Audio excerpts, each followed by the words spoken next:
Jason Buttrill, our chief researcher, is with us, filling in for Stu this week, who is on vacation. Welcome, Jason. Thank you, sir. Last night I was, rapidly looking through some of these rumors on X, pretty credible people on what's going on with Jerome Powell and the Fed. I was like, what the heck is that? I was actually popping popcorn and watching this. It was getting so crazy. So it's just the rumors that he is going to be stepping down. Well, yeah, Anna Paulina Luna, Congresswoman, she was saying it was almost imminent that he was about to be fired, actually fired. There was other rumors saying, well, we're not sure about fired, but he's considering resigning. Yeah, you know why. I was like, what the heck is going on? Right. So do you know? Do you know why he's resigning? No. Take any guesses? You had popcorn out. I'd love to hear what you've come up with. Well, there was the CPI stuff coming out, the interest rates going up. We know that the president wants interest rates to come down. Right. I'm assuming that is what the deal is, and there's some kind of internal battle going on. Well, the president can't fire the Fed chief. Okay. So the president is the one that nominates. The Federal Reserve is the biggest crock of bullcrap I've ever seen in my life. It is nothing but the 5 biggest banks. Okay. And you know which ones they are because they're the ones that keep getting bigger and everybody else is falling to the wayside.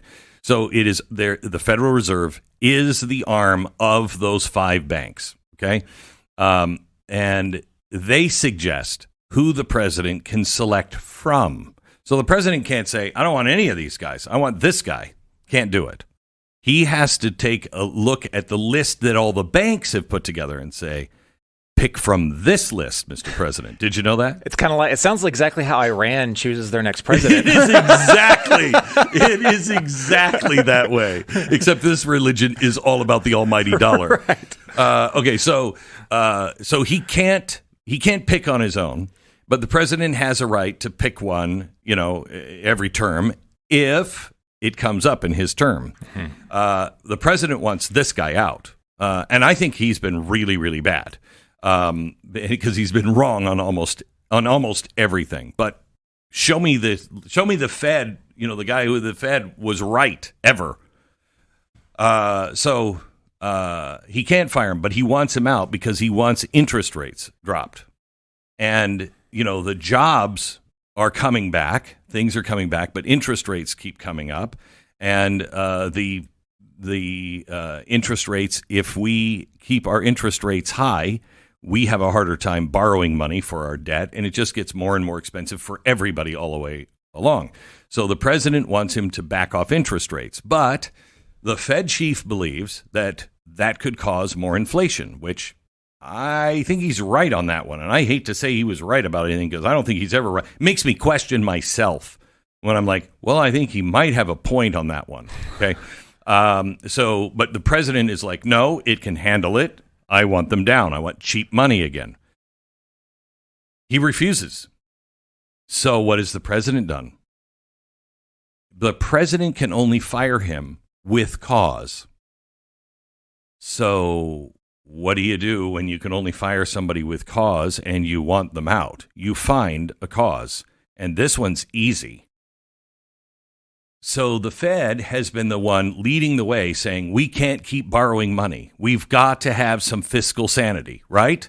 This is going to kill us. We've got to keep these interest rates high because you are borrowing too much money, and maybe this is the only way to stop you. So we got to keep it high because you've borrowed too much money. And how many times has he testified in front of Congress? We've got to cut. We've got to cut. You can't keep spending like this. Okay.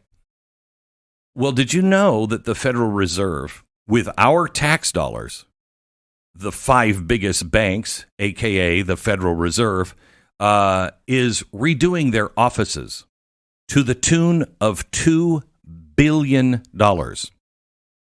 Now, I don't know what kind of wallpaper they need there, but that seems like a pretty hefty renovation, especially when everybody's looking at cutting things and you're lecturing me about spending money.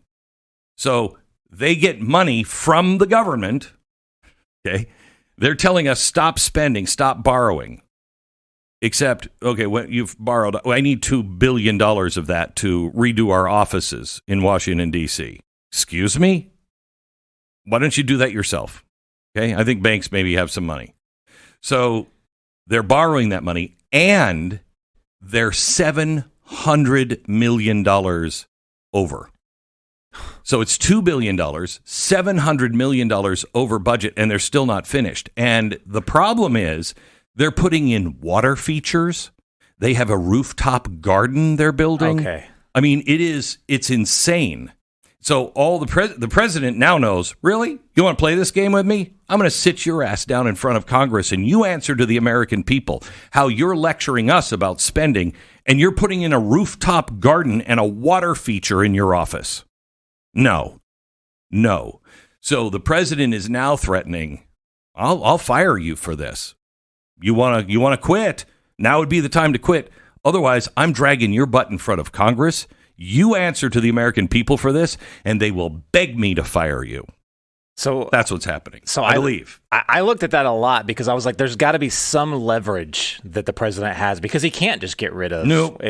But that's some pretty big cost. Yeah. That sounds like a Babylon Bee article. It really does. It does. $2 billion. $2 billion, $700 million over budget. Oh, my gosh. I mean, and these are the responsible bankers. No. No, I don't think so. It just shows they don't mean what they say. They'll just keep doing it for themselves. You know, if you really believed that America was really on that financial cliff, why would you do that? You would lead the way and say, guys, we are going to be the only responsible ones here. We're going to lead by example. No renovation. You know what? Go to IKEA. You need a new desk? Go to IKEA and get a new desk. Well, we've got to keep up our image. We're not going to have a country. So what do you say we go to IKEA? Our image should be, we are going to lead the way out of this madness. That's what a leader would do. So, Glenn, I still don't think I get this disconnect between Trump and Powell on. So we know Trump wants to lower interest rates. Powell, he's standing back and saying basically he's not going to do it. Is he trying to undermine President Trump on this? President Trump thinks so. President Trump thinks so. I think so to some degree. I mean, I'm worried about inflation and low. I mean, look, you know what's happening with Japan? What's happening with Japan?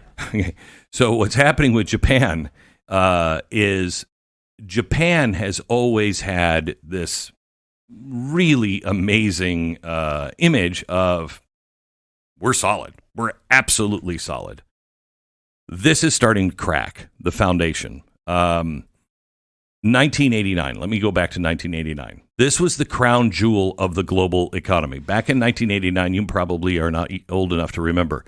All of a sudden, Japan owned everything in America.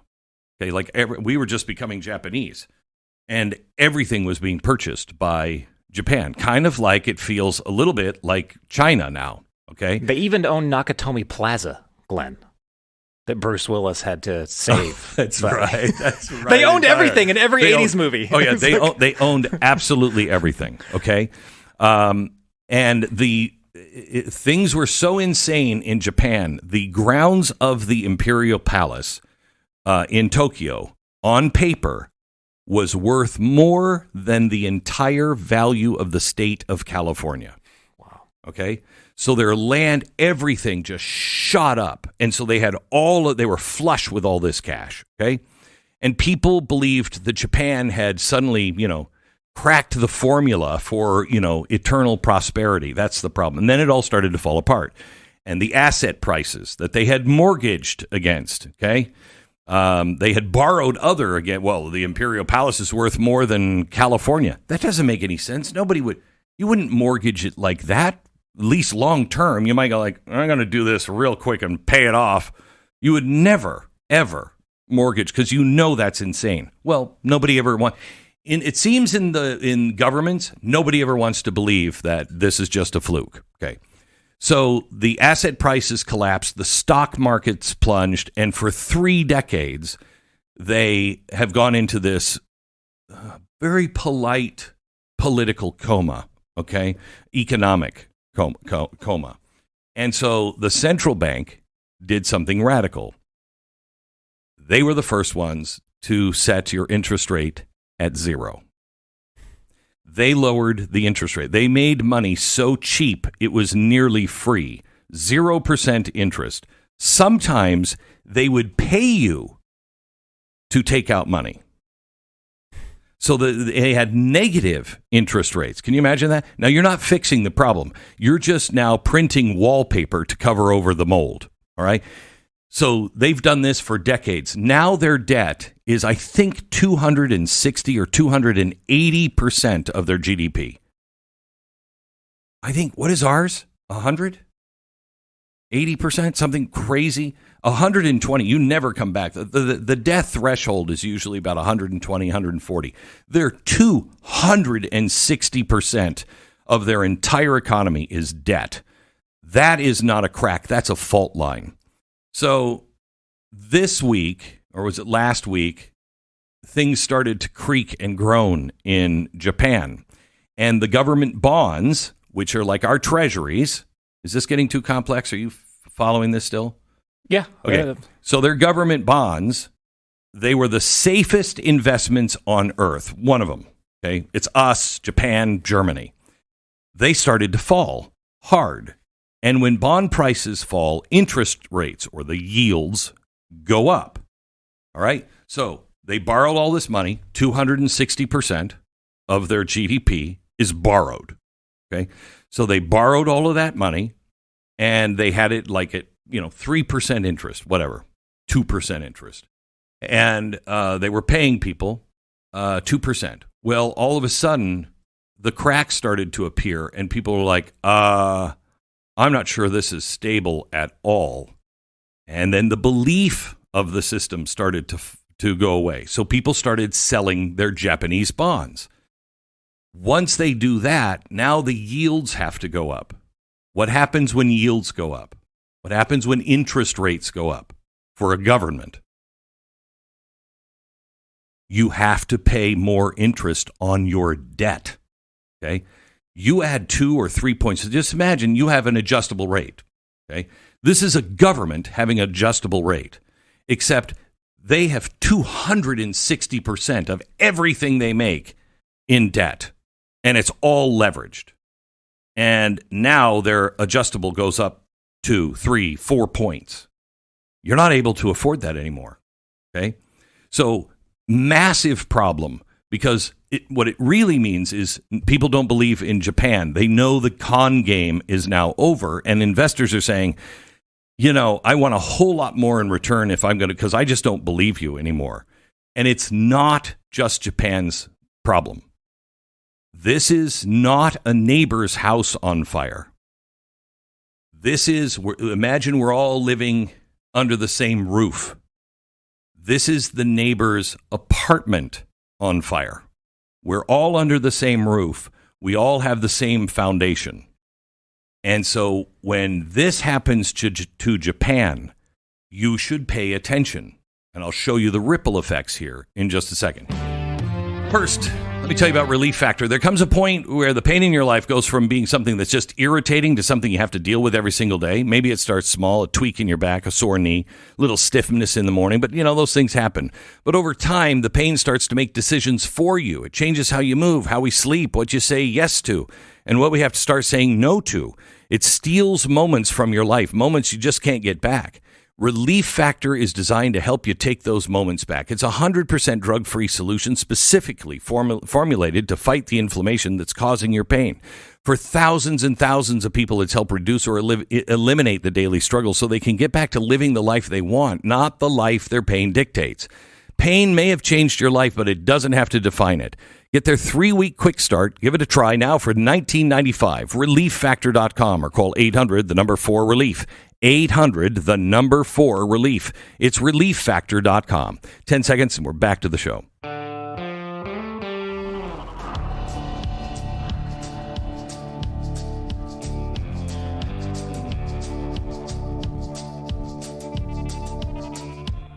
Okay. So now if Japan, that means there's a stampede out of Japan and people are starting to look and reprice the risk of their money. Now they're like, wait a minute, if the most stable, if you're driving a car and it is the safest car in the world and all of a sudden they just start blowing up on the highway, you're like, I don't think that's the most that's the safest car on the highway. And if that is the safest car, what does it mean for the car I'm in? You know what I mean? So now this is going to push U.S. interest rates going up, which makes our mortgage rates go up and our car loans get more expensive. And the national debt, which is already costing us $1.2 trillion a year just in interest. Now, they can't sell their treasuries. People are skittish on treasuries. Maybe they come to the United States, but they're not so far. They're getting out of the Japanese interest or the bonds there. Japan has to pay their bills. What do you do when you have to pay a bill and you don't have any money coming in? You don't have enough money coming in. What do? You sell something, right? You sell your car. You sell something that you have of value. Well, what do they have? What do they hold of value? U.S. treasuries. So now we are trying to sell our bonds for our new debt. They hold our old debt. They're saying, hey, anybody want to buy this debt? Because I got to sell it. Fire sale. What do you give me for it? Okay, which makes that debt more attractive because they can get a better deal there, which means if we want to have new debt, we have to raise our interest rates, which means we pay more for, interest for our mortgages and everything else. And it floods the market with bonds, crushing the prices, skyrocketing the costs for us, and causing even more trouble in other countries that have U.S. bonds because they start to look and go, nobody's buying these bonds. Well, of course not. You have two countries, the two stablest countries besides Germany. You have the two stablest countries now selling U.S. Treasury bonds. Okay? Really, really bad. Now let me add this on. Germany is now having to pay for their own army. And so they said they're going to borrow money to build the army, and they're going to lower their interest rate so they can borrow more money. All right? And now the German Bund, which is, like our treasury, that's now starting to fall apart. Well, Germany has some assets they can sell. What do you think that asset might be that they want to sell? U.S. treasuries. We have been playing an extraordinarily horrible game. This is why I believe the president wants somebody else in charge of the Fed, because the Fed can say, we're lowering the interest rates. Because he's got to get more money into the system so people can spend money, can start businesses, borrow money, get things moving so we can increase the amount of taxes that we collect. The more people the more people make, the more taxes we collect. So he's like, we've got to grow the economy, and the only way we can grow the economy is to lower the interest rates. But at the same time, interest rates around the world, because of what's happening with the bonds, is going through the roof. We are in a we've never been in this position before. Never. This is Glenn Beck. I don't know if any of that made sense, but we're going to talk to you about what they're cutting, what's happening, good stuff in Washington here in just a second. First, let me tell you about Simply Safe. We're probably going to get around to defunding the police one of these days. It's taking a little longer than some people had hoped, but give it time. Eventually, we're all living out some version of the purge. You might want to think ahead. I mean, Simply Safe is a good place to start. I mean, a purge is pretty serious, but it would be great. I mean, if you had the purge, wouldn't you at least want Simply Safe? When the day comes when you can't count on a call to 911 to save the day, you're going to want to know your home is locked down, buttoned up, and monitored 24/7 by real human beings who know exactly what to do when something goes wrong. Simply Safe gives you the state-of-the-art security, sensors, cameras, motion detectors, the whole package. And they're watching it even when you're not. If there's a break-in, a fire, or something that just feels off, they respond fast. So whether we ever go full Mad Max or not, I don't know. You'll sleep a little better in your home when you know it's not inviting trouble. SimplySafe.com/Beck. Claim 50% off a new system with the monitoring plan. SimplySafe.com/Beck. No safe like Simply Safe. Big changes are ahead, transforming history and how we learn about it. Keep track right now at glennbeck.com.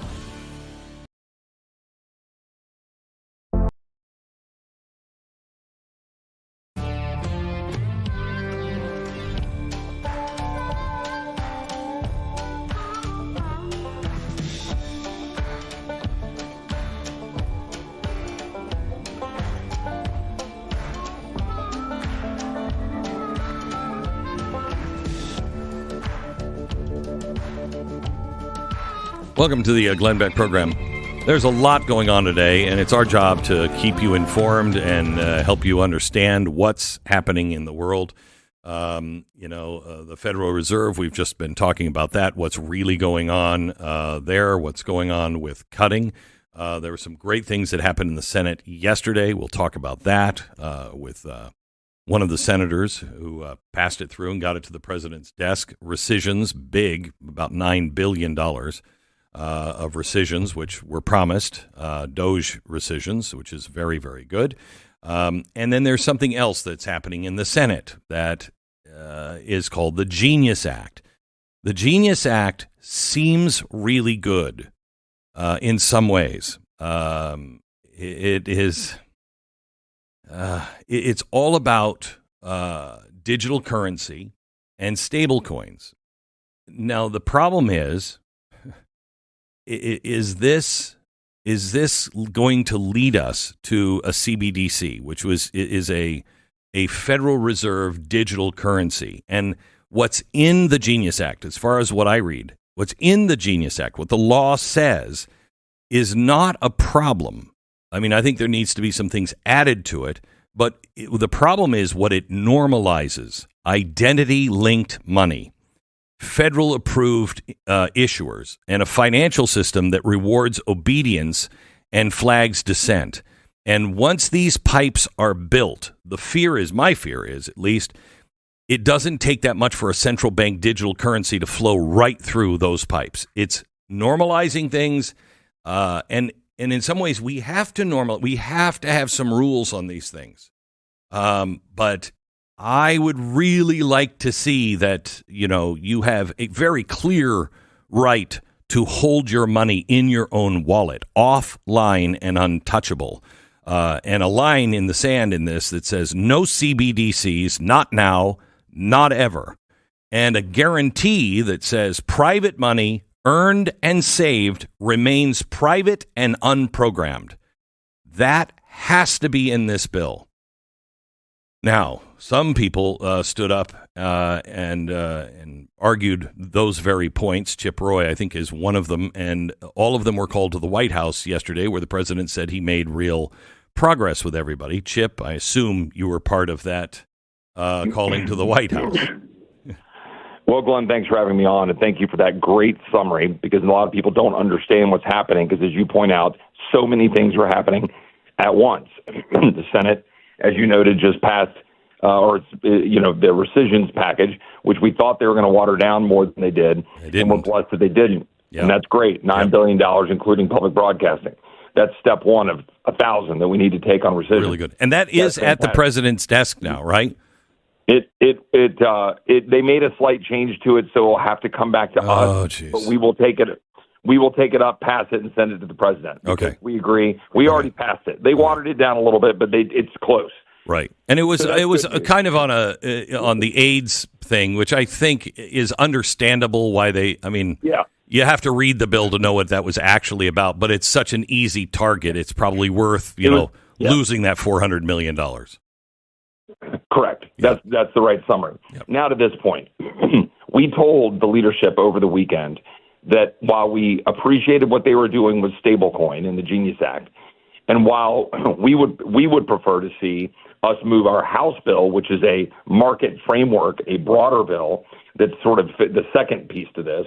And then thirdly, that we wanted to see, as you point out, a complete and total ban on a central bank digital currency or anything like it. You explained it better. So we told the leadership, don't put this on the floor in a rule, right, which is how we operate in the House, without fixing this, making these amendments in order. But unfortunately, they didn't listen to us, I say with all due respect. And so some of us objected. Now, to be clear, I was not in the meeting at the White House because I was on the House floor running speeches for the people that were affected by the floods in my district in Texas. So I was, though, in constant contact with my friends who were at the White House, and I certainly let the White House know that a few of those good guys, like Scott Perry and others, had my proxy. But here's another important point, because we're not going to talk about Epstein this morning, I don't think, unless you want to. No, I don't. But on Monday night, there was a vote in the committee, in the Rules Committee. I was not present. I got in late because of flights, because of the floods, and then the rains coming into D.C. Right. So I wasn't there. So I didn't vote on this Epstein matter. We can talk about that separately, but there's a lot of misinformation flying around. Yeah, that's fine. Let's move on. This is really important. Right. Yeah. Bottom line is, here's the deal. We need to do what needs to be done on crypto, okay? We need to deal with stablecoin. We need to deal with the market framework. But we believe a line in the sand is that we've got to have an emphatic statement from the government of the United States that the government is not going to be tracking your money to prevent you from being able to buy guns, to prevent you from being able to buy gasoline if they want to go to all, EVs, to prevent you from being able to live your life freely and be able to monitor your transactions like the Chinese Communist Party. We don't do that here. This is a country that's supposed to embrace freedom. That's the point. And at the core of it is a currency that is stable. Modern technology is raising different ways for us to achieve that. And, I wish we'd not gotten off the gold standard. We did. We've allowed the Fed to become unwieldy and print all manners of money, and that's part of the problem. But here we are, and we've got the ability maybe through the markets to create something good, to kind of reclaim autonomy with a stable currency that isn't being messed up by federal bureaucrats. But it needs to be done right, and we do not want to, inadvertently or purposely empower these bureaucrats by allowing them to track and use this. That's the whole point. So we drew a line in the sand that we need to achieve this. As usual, we're given lots of excuses. Well, we got to get this one done first. Trust us, we'll do it later. I've got a lot of faith in the Trump administration, so I give a lot. But I don't trust the Senate, so we have to keep forcing the hand. So because the president would say, look, I've already done an executive order on this, no CBDC. But an executive order is not the same as legislation. I appreciate his executive order, but someday he's going to be gone, and we need it in the law. And, I read the Genius Act and trying to understand it, and I think a lot of it, what they're asking for is good. They're saying, look, we want one for one. You got to be able to cash this in, so we just don't have all these fake, coins out there. So it's tied 1-to-1 to the dollar. You need to be able to know that this is not terrorist, et cetera, et cetera.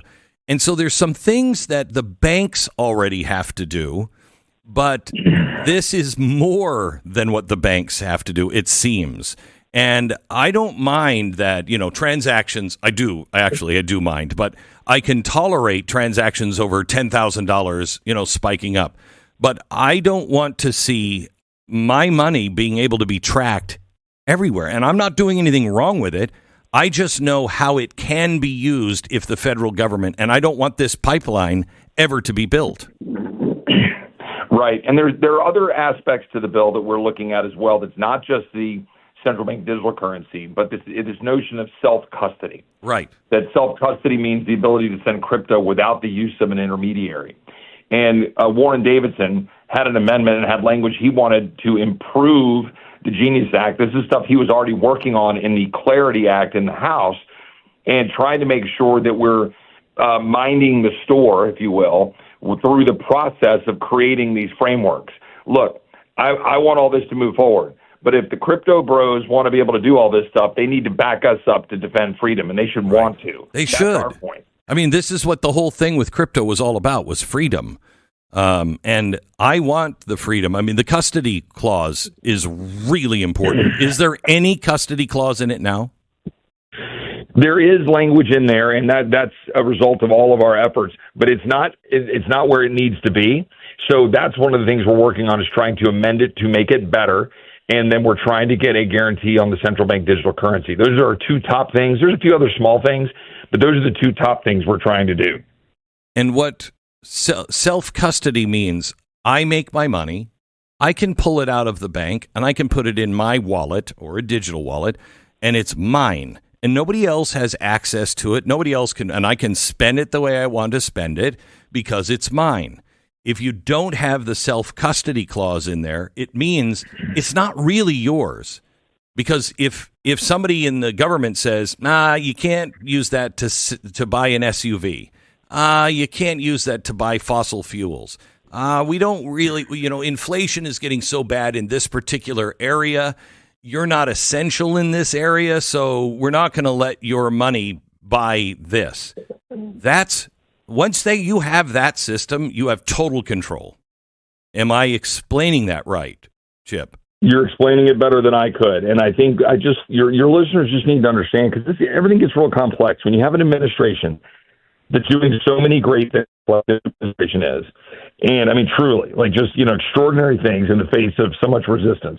Then you want to give them the benefit of the doubt, and we do. To your point about the executive order, people leadership who want to protect our freedom and advance this economy and build prosperity, but we have to protect against the power of government that has been used so widely to do freedom and undermine it, whether Republicans or Democrats were in charge. Okay. So you're right. That's why we're fighting to improve the bill. Wherever you are, see what happens today. Wherever you are, stop moving, because we're losing you. And I do want to ask you in 1 minute your thoughts on Epstein. Now that we've gotten through the important stuff, your thoughts quickly on Epstein. Look, the American people deserve to know more information than they're getting. I also trust the Trump administration to work through this.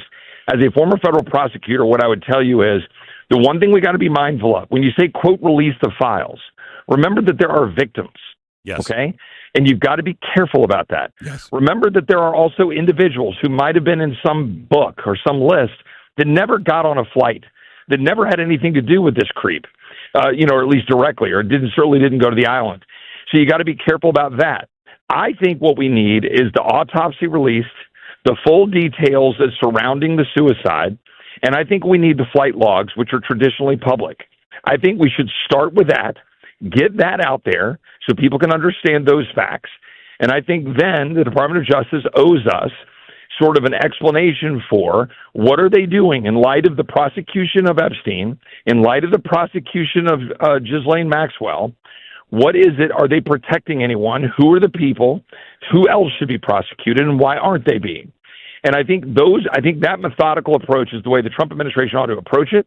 I think they owe us more information on that front. I think we should push for that, but I don't think we should be blind. Okay?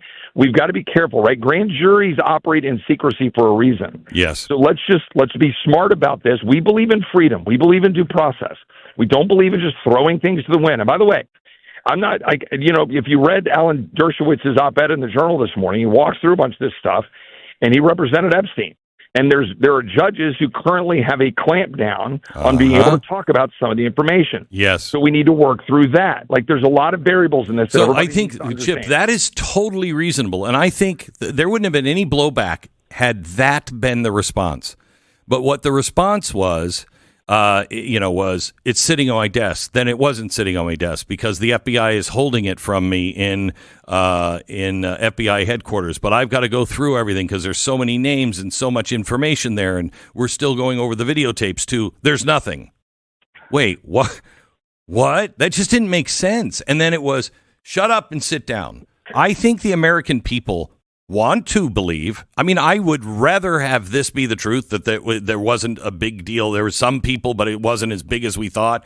I'd love to believe that. But you need to take the American people through it because we have a lack of trust. Big time. And by the way, the best process for them to go through is they need to go take some scalps. right? And they need to demonstrate that they're serious about Yes. it. If they have a list of mobsters and a whole big old binder full of people affiliated with the mob, but they go nail 10 hides to the wall and say, we're doing our job, then we're going to give them the benefit of the doubt that Yes. they're not protecting somebody who Yes. shouldn't be protected. Yes. But right now, we're getting a whole lot of whatever and a whole lot of shrugging. And after the big presentation with the binder on the desk, we need more than just shrugging. Good for you. Chip, thank you very much. Appreciate it. God bless. Thanks, And anything we can do for your district, anything, Mercury One is. If I can just Go ahead. If I could just say, the Community Foundation of the Hill Country is a low overhead entity that is distributing cash directly to people who need it. It's not a big political bureaucracy. It's a local entity. So any dollars are going straight to firefighters, straight to people, straight to small businesses. And you can find that on my Twitter, ChipRoyTX, ChipRoyTX. I will direct Mercury One to look at it, and if we can help through them, we will absolutely help you. Thank you. God bless. With everything going on in our country and around the world, you might find it just a little hard to find some sleep. It's not the normal everyday stress. It's really everything is on fire that, kind of makes it hard to sleep. But here's the thing. Sleep is not a luxury. This is when your body heals. This is how your mind recovers. This is how you wake up with the energy to face whatever comes next. And this is why the makers of Relief Factor created Z Factor. It's a natural supplement designed to help you fall asleep faster, stay asleep longer, and wake up feeling rested, not groggy. Z Factor works with your body to gently encourage the kind of deep restorative sleep that you've been missing without knocking you out or leaving you feeling like you just lost a fight to the death with your pillow. Here's the thing. Z Factor buyers, if you want to get it and try it for the first time, you're going to get 46% off. Now, it is $19.95 for a 30-day supply. So visit ReliefFactor.com. Call 800-4RELIEF. 800-4-RELIEF. ReliefFactor.com. Beck will be right back.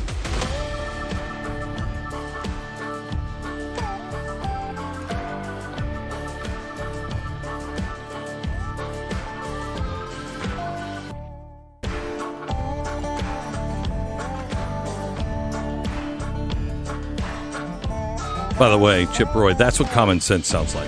I just wanted to let you know. We also have a really good common sense speaker, the former AG out of Missouri, now the senator from Missouri, coming on to talk about the rescissions. Jason. New updates from the video sleuths looking through the prison video in the Jeffrey Epstein case. It's not just 1 minute that was cut. It was 3 minutes that were cut and then stitched on top of each other, and then it just looks like 1 minute. So it's more than what we thought. Oh, jeez. Why would they do that? It doesn't prove anything. No, it doesn't. Still, but you can't see the door. You can't see anything. Why would they do this? Yeah, it's so stupid. More confusion. That's all it is.